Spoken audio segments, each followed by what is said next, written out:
Welcome to this episode of Through the Year with John Wesley. I'm David Bell from Trinity at Waiaki, the e-learning centre. Today we look at John Wesley and the Industrial Revolution. Does this seem familiar?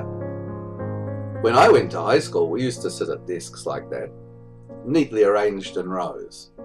An attendance register was taken every period. Periods were 40 or 45 minutes long, and there were 7 of them to be struggled through every school day. It was very regimented. In the 18th century, the Reverend John Wesley would have been quite at home in this kind of school, though he would have thought it not strict enough, and the total length of study time insufficient. But it would look and feel right to him.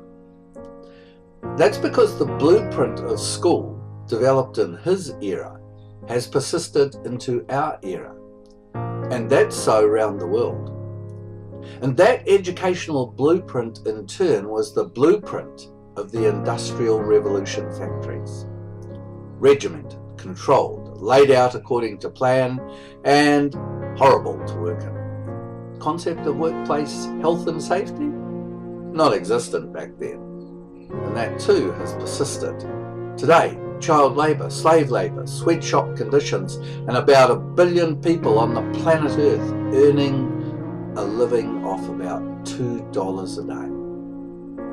Wesley lived through the first Industrial Revolution, and he took the trouble to align his head and his heart to produce a credible economic rationale.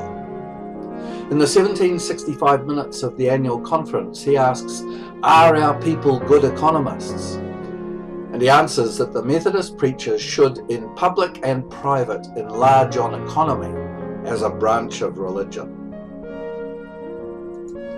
Now, he gave them resources so to do. But here's the rub. We today are living through another revolution. It's altogether as economically, spiritually, and emotionally disruptive as the Industrial Revolution was to people in Wesley's time. But it's too simplistic to argue for a return to Wesley's economics.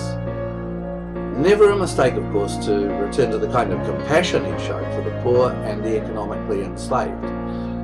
But there's no turning the clock back. Whether or not we like it, economic globalization is not going away anytime soon. Nor is the internet revolution in the educational world. Let's look at how we've moved from the first Industrial Revolution to our era.